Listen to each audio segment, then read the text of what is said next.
नमस्कार, आप देख रहे हैं हरियाणा न्यूज और आपके साथ मैं अनु चौधरी और हमारे खास प्रोग्राम हरियाणा डायरी में आपका स्वागत है। मुख्यमंत्री मनोहर लाल ने गुरुग्राम में प्रगति रैली को संबोधित किया। सीएम ने रैली से गुरुग्राम के लोगों को करोड़ों की सौगात देकर जिले के विकास को गति देने का काम किया है।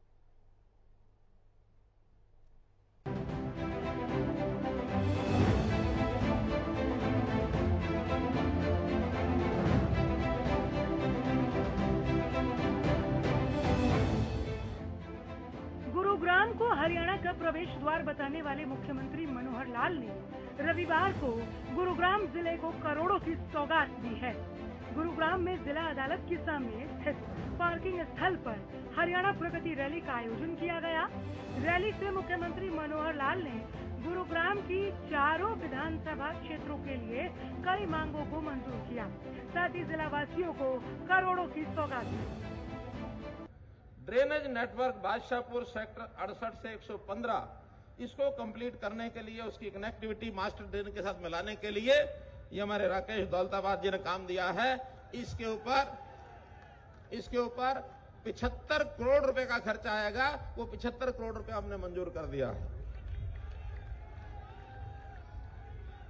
इसी प्रकार जीएमडीए का एक दूसरा काम है, 200 एमएलडी का waste water treatment plant Chandu में जो लगने वाला है, इसको भी मंजूर किया है और जीएमडीए इस काम को करेगा। 235 करोड़ रुपए का ये खर्च आएगा। तो जो पानी की बात मैं कह रहा था, इन कामों में से वो ठीक हो जाएगी। इसी प्रकार सीवरेज सिस्टम जो नए सेक्टर्स बने हैं, सेक्टर 77 से 80 और 103 से 115, ये जो सीवरेज सिस्टम का काम जीएमडी करेगा, बहुत बड़ा काम है। इस काम में भी 965 करोड़ रुपया खर्च होगा। इसको भी हम मंजूर करते हैं। तो कुल मिलाकर जीएमडी का सबसे बड़ी घोषणा यही है, 1275 करोड़ रुपया जीएमडी के माध्यम से इन नए सेक्टर्स में लगाया जाएगा, ताकि पानी की समस्या, चाहे वेस्ट वाटर है, चाहे बरसाती पानी है, इस पानी की समस्या का हल ये इसमें से हम निकालेंगे। 2711 करोड़ की सौगात। जीएमडीए पूरा करेगी 1275 करोड़ की परियोजनाएं।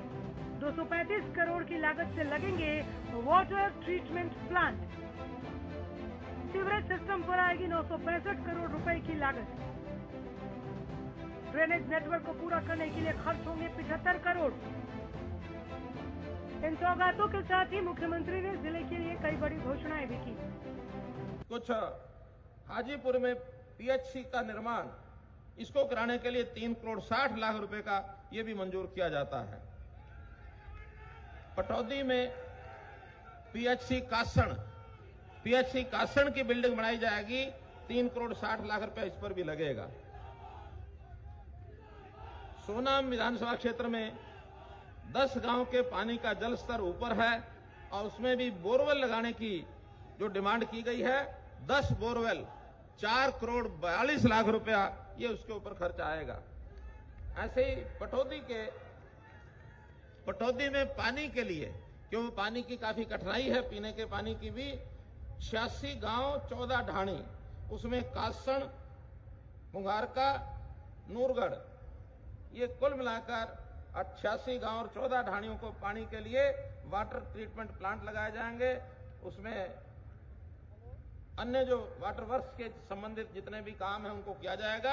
ये भी 164 करोड़ रुपया इसके लिए भी, पटौदी के लिए ये मंजूर किया जाता है। गाजीपुर और पटौदी पीएचसी निर्माण की घोषणा।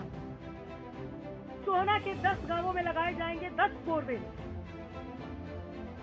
पीडब्ल्यूडी के कई कामों के लिए 458 करोड़ की राशि मंजूर।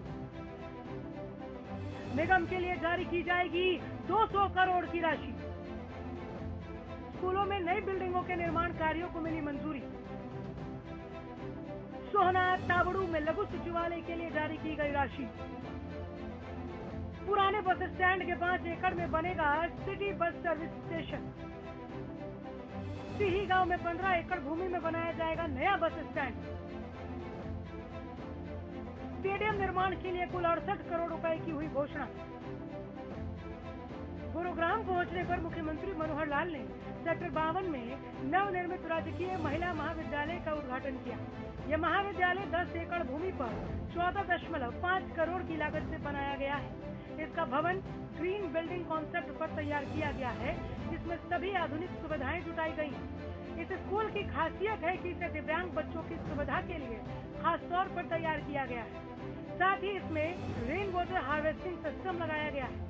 पूरा महाविद्यालय परिसर सीसीटीवी कैमरों से लैस है और वहां पर 125 केवीए क्षमता का डीजी सेट भी लगाया गया है। इसका निर्माण हरियाणा पुलिस हाउसिंग कॉर्पोरेशन से कराया गया है।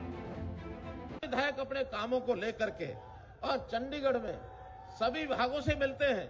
मेरे पास जब भी आते हैं तुरंत उनके काम को, क्योंकि गुरुग्राम हमारा आइकन सिटी है, छोटी सी कमी रह जाए तो बहुत कठिनाई खास करके मेरे लिए जरूर आ जाती है। क्यों आती है? हमने साहब 22 के 22 जिलों को एक एक प्रभारी मंत्री के नाते उनके जिम्मे सौंपा हुआ है। और आपको जानकारी कुछ लोगों को तो होगी, सबको नहीं होगी। गुरुग्राम जिले को प्रभारी मंत्री इस नाते से मैंने अपने पास रखा हुआ है और इस नाते से हर महीने मेरा आना होता है। आपको विश्वास दिलाता हूं, आने वाले 5 साल के बाद ये गुरुग्राम कुछ और होगा, ये कुछ और होगा। मुख्यमंत्री ने गुरुग्राम के लिए जो घोषणाएं की हैं, ये वित्तीय रूप से आज तक की रैलियों के माध्यम से की गई सबसे बड़ी घोषणाएं हैं। करोड़ों की परियोजनाओं के साथ गुरुग्राम से सभी उपमंडल साइबर सिटी की विकासशील छवि को और बेहतर बनाने में कारगर साबित होंगे।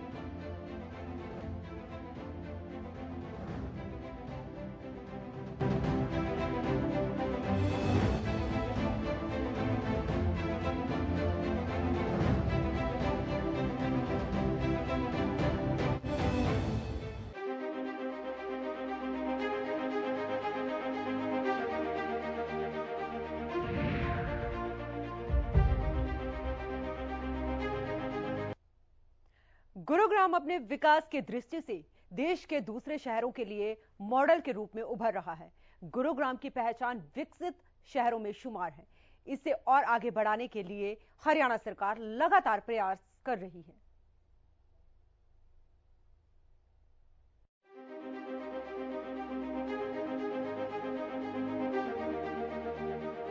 साइबर सिटी गुरुग्राम अपने आप में विकास की अपार संभावनाओं को समेटे है। साल दर साल गुरुग्राम विकसित देशों की खूबियों को खुद में ढाल रहा है। हरियाणा की मनोहर सरकार गुरुग्राम के विकास को गति देने के लिए समय समय पर बड़े कदम उठाती रही है। फिर वो चाहे गुरुग्राम में साइबर सिटी बनाने की परियोजना हो या फिर गुरुग्राम की अरावली श्रृंखला में सफारी पार्क बनाने की, इन दोनों ही परियोजनाओं से गुरुग्राम को विश्व स्तर पर नई पहचान मिलेगी। गुरुग्राम को विकास की रेस में आगे बढ़ाने के लिए मुख्यमंत्री मनोहर लाल खुद अपने हाथों में इसकी कमान संभाले हुए हैं। कि गुरुग्राम हमारा आइकन सिटी है, छोटी सी कमी रह जाए तो बहुत कठिनाई खास करके मेरे लिए जरूर आ जाती है। क्यों आती है? हमने साहब 22 के 22 जिलों को एक एक प्रभारी मंत्री के नाते उनके जिम्मे सौंपा हुआ है। और आपको जानकारी कुछ लोगों को तो होगी, सबको नहीं होगी। गुरुग्राम जिले को प्रभारी मंत्री इस नाते से मैंने अपने पास रखा हुआ है और इस नाते से हर महीने मेरा आना होता है। आपको विश्वास दिलाता हूं, आने वाले 5 साल के बाद ये गुरुग्राम कुछ और होगा, ये कुछ और होगा। गुरुग्राम के विकास में प्रशासनिक प्रक्रिया बाधा न बने, इसलिए GMDA यानी गुरुग्राम मेट्रोपॉलिटन डेवलपमेंट अथॉरिटी इसके विकास की जिम्मेदारी सौंपी गई है। हमने यहाँ विकास के नाते GMDA का गठन किया, गुरुग्राम मेट्रोपॉलिटन डेवलपमेंट अथॉरिटी, ताकि एक अलग से एक ऐसी अथॉरिटी हो यहाँ के काम की हर फाइल ये अब चंडीगढ़ नहीं जाएगी। अब तो GMD के अधिकारी यहीं बैठेंगे, यहीं अधिकारी काम को उसकी ड्राइंग बनाएंगे, डिजाइन बनाएंगे, पास करेंगे, टेंडर करेंगे और काम देना शुरू कर देंगे। GMD बनने के बाद हजारों करोड़ रुपए का काम GMD ने करना शुरू कर दिया है। और आज भी कुछ प्रोजेक्ट मेरे पास ऐसे बड़े आए हैं जो GMD के माध्यम से हम कराएंगे।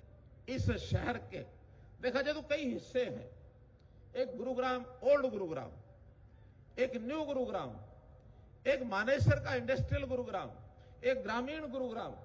हमारा ध्यान सब पर है। जब हमको ध्यान में आया कि मानेसर क्षेत्र थोड़ा सा पिछड़ रहा है तो हमने बातचीत करके उसका नया कारपोरेशन बनाया। पिछले साल नया कारपोरेशन मानेसर का बन गया है। गुड़गांव एकमात्र जिला है गुरुग्राम जिस जिले में 2 कारपोरेशन है और किसी जिले में 2 कारपोरेशन नहीं है। गुरुग्राम में 1001 एकड़ में ग्लोबल सिटी प्रोजेक्ट्स के साथ मनोहर सरकार अपने कार्यकाल में एक बड़ी उपलब्धि अपने नाम करने वाली है। इस परियोजना के साथ न सिर्फ गुरुग्राम के विकास की रफ्तार दुगनी होगी बल्कि वर्ल्ड लेवल पर नया रिकॉर्ड भी बनेगा। सेक्टर 37-38 इसके बीच में 1000 एकड़ एक जगह रखी हुई है। हमने HSIDC ने एक्वायर की हुई है और वो कई वर्षों से उसकी प्लानिंग बन रही है। कुछ आगे बढ़ाने के लिए किसी सरकार ने पहले काम नहीं किया। हमने आते ही इसको केंद्र सरकार से पहले समझौता किया। केंद्र सरकार ने कहा कि हम इसको अच्छा एक ग्लोबल सिटी बना करके देंगे, लेकिन किन्हीं कारणों से बात सिरे नहीं चढ़ी। अब पिछले 6 महीने से लगातार हम बैठ के कर रहे हैं और उस ग्लोबल सिटी के लिए हमने एक प्रारूप तैयार कर लिया है। उसके लिए 3 रोड शो हमने कर लिए हैं। बॉम्बे में भी हम 20-25 बड़े डेवलपर से बात करके आए हैं। आने वाले 6 महीने के अंदर वहां का इंफ्रास्ट्रक्चर शुरू हो जाएगा और एक ऐसी ग्लोबल सिटी दुनिया के सबसे बड़ी वो सिटी होगी। आज दुनिया की सबसे बड़ी ग्लोबल सिटी कोई है तो वो 800 एकड़ में है और ये हमारा जो सिटी बनेगी 1008 एकड़ में बनेगी। 1008 एकड़ की एक भी सिटी नहीं बनी है कहीं भी।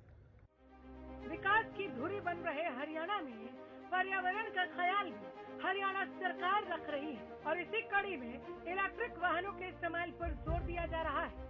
प्रदेश में 800 इलेक्ट्रिक वाहनों के खरीद कर पेट्रोल डीजल की सार्वजनिक बसों 3 व्हीलर से रिप्लेस किया जाएगा।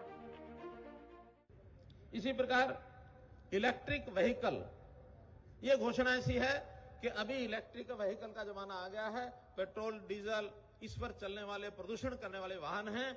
तो हमने जो NCR एरिया जितने भी जिले हैं इसके अंदर अभी उन स्थानों को छोड़ रहा हूं मैं जहां चुनाव है। चुनाव के अंतर्गत जहां कहीं नगर पालिकाओं में नगर परिषदों में आचार संहिता लगी है उन स्थानों को छोड़ करके बाकी सब स्थानों पर इलेक्ट्रिक व्हीकल की ये हमने योजना बनाई है। बसों की भी है और उसमें जीप की भी है, उसमें ये जो 3 व्हीलर चलते हैं इनके लिए भी है। गुड़गांव की पहले बन गई है। लगभग 800 व्हीकल ये हम इलेक्ट्रिक व्हीकल खरीद करके और पहले वाले सब व्हीकल को रिप्लेस करेंगे। ये एक योजना भी आपको बता रहा हूं। मुख्यमंत्री ने बताया कि गुरुग्राम से लगती नजफगढ़ झील से हजारों एकड़ जमीन जलमग्न हो जाती है जिससे किसान परेशान रहते हैं। इस समस्या को दूर करने के लिए पंचायती जमीन की 90 से 92 एकड़ जमीन को झील के रूप में रखा जाएगा और उसके बाद एक बांध बनाया जाएगा जिससे 5000 एकड़ जमीन सुरक्षित हो जाएगी। पानी की समस्या यहाँ की ये जो नजफगढ़ झील है वहां हमारे जो किसान बंधु हैं हजारों एकड़ पानी में वो यानी जमीन जो है पानी से भर जाती है। हमने बहुत प्रयत्न करके और डिपार्टमेंट को धीरे धीरे लगभग 8-10 बैठकें करने के बाद अब अंत में ये निर्णय हुआ है कि जो पंचायती जमीन का 90-92 एकड़ जमीन जो है उसको झील के रूप में रखेंगे। उसके बाद बाढ़ बांध देंगे। 5000 एकड़ जमीन ये हमारी सुरक्षित हो जाएगी। गुरुग्राम में आयोजित प्रगति रैली में मुख्यमंत्री ने जिले के विकास के लिए किए जा रहे कामकाज की जानकारी देते हुए गुरुग्राम के नाम के महत्व को भी समझाया कि कैसे ये जिला गुरु द्रोणाचार्य के नाम से खास जुड़ाव रखता है। गुरुग्राम का नाम आज न केवल अपने प्रदेश में न केवल देश में बल्कि पूरी दुनिया में एक आइकॉनिक सिटी गुरुग्राम इस नाते से पूरी दुनिया में लोग जानते हैं। गुरुग्राम का अपना इतिहास है। हम जानते हैं कि इसका नाम गुरुग्राम भी उसी इतिहास के नाते रखा गया। ये गुरु द्रोणाचार्य जी की धरती है। गुरु द्रोणाचार्य जी को हम नमन करते हैं कि शिष्य गुरु परंपरा में उन्होंने जिस प्रकार से एक मिसाल कायम की है हम उसी प्रकार से ज्ञानवर्धन के नाते गुरु द्रोणाचार्य जी से और अपनी प्रेरणा लेते रहे। गुरुग्राम हरियाणा के लिए नए अवसरों की खान बन रहा है बल्कि हजारों लोगों को रोजगार देने के साथ साथ विश्व स्तर के निवेशकों को आकर्षित भी कर रहा है। आने वाले समय में गुरुग्राम में और परियोजनाएं जिले के विकास में साझेदारी देंगी।